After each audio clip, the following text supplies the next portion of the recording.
Hello and welcome back to Pics and Portraits. Today we are once again venturing into the world of world animation, and we are going to be looking at the work of Hungarian animator György Kovásznai. Now this is not going to be exhaustive. We are going to be looking at a selection of his films that should give you a good idea, not only of what Kovásznai was all about, but also what Hungarian animation has to offer.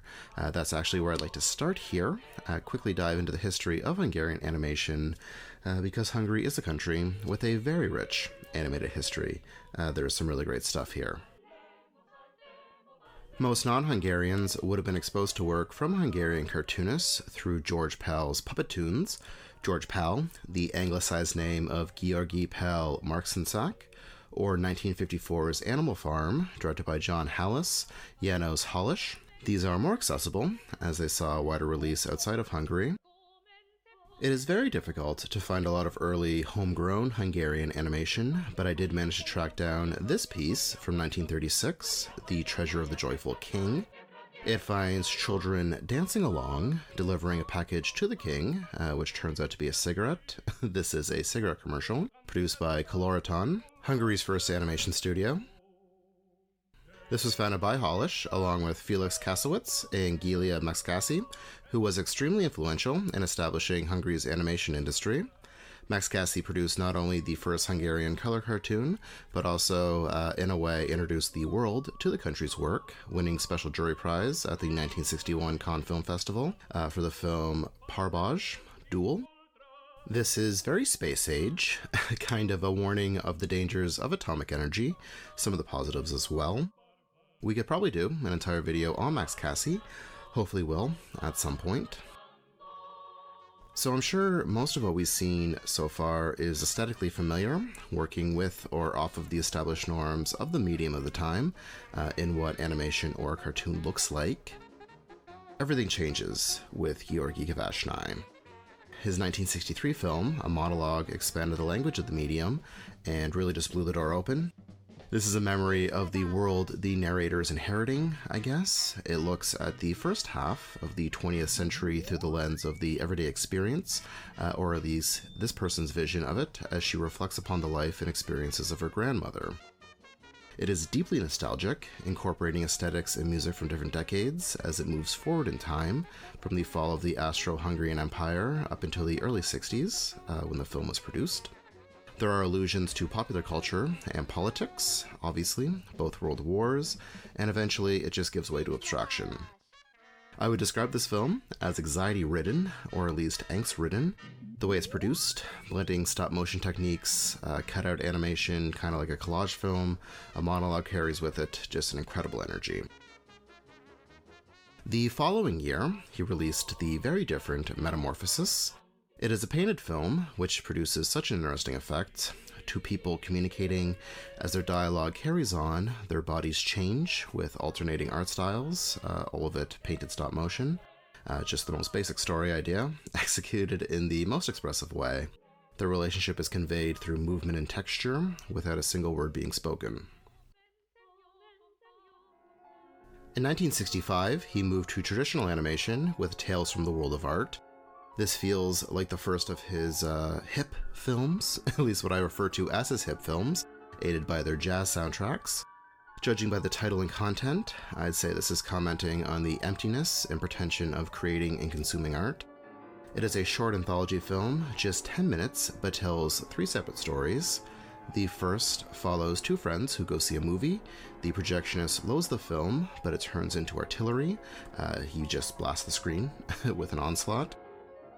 Second one is a play. It follows just the saddest family, with someone hanging and another shooting up heroin and drinking.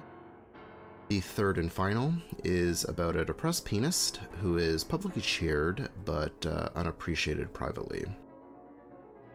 Up next, we have the similar Nights on the Boulevard. This is a series of vignettes, these short nightlife scenes, where we bounce around listening to fragments of different conversations. Again, simple concept, but the way it's executed, it's intoxicating. The line work here to suggest traffic is such a cool detail, The city it depicts feels like it only exists in your youthful ambitions, what you think the city will be. Amazing soundtrack as well, though that can be said for pretty much all of these. 1974 brought another painted film, or animation hybrid. Now I have translated this title. I won't even attempt to pronounce it, but it translated to The Memory of Summer 74. Another motion experiment. Kovásznai brings scenes to life over the course of a hot day in a city. It's more varied than Metamorphoses, showing a bunch of summary situations, the beach, pools, stuff like that. Obviously has real summer energy to it, lots of warm, bright colors as well. Here we have his only feature film, Bubble Bath, from 1980. This has all of his regular themes, so romance, communication, movement, dancing, the city, hipness, youth, blending and changing art styles. It is a musical, which obviously the songs are amazing, as I said before. The story is about sowing your wild oats and the fear that you will lose something of yourself by settling down, getting married, having kids. Unfortunately, I could not find it in English, so I did watch the Spanish version, knowing the synopsis, but it was still a trip. This movie is amazing. Lastly, we have his final film, which is probably his calmest, though even calm, he's pretty wild, 1982's Riportré. This is a drawn documentary featuring residents of Budapest describing their lives under goulash communism, also known as Kadarism. This was a term used to describe Hungary's brand of communism, which gave more economic freedom. The audio used is from real interviews, with Kovásznai interpreting the speakers based off the footage that was taken. The participants are of different ages and backgrounds. They have very unique designs with strong features. Some are more soft and subdued. Others are straight out of nightmares.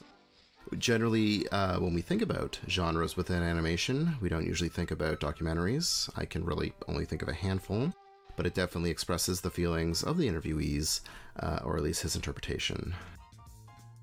And that's about it for today. Again, this was not meant to be exhaustive. I'd be more than happy to revisit Hungarian animation again in the future, because there is a ton of amazing work, from Attila Dargay to Tissa David, just lots of great stuff. I will post links to relevant material in the description. Let me know what you think. If you enjoyed this video, give us a thumbs up, subscribe if you haven't, and if you're into world animation, over on Patreon, we are currently taking a deep dive into the animated output of the NFB, the National Film Board of Canada. That's along with Century of Schlock, our exploration of 100 years of cartoon smut. $5 a month, you get access to that and help keep all of this going. So if you can, please consider supporting us, patreon.com/picsandportraits. As always, thank you so much for your interest in this channel, and thanks for watching. See you in the future.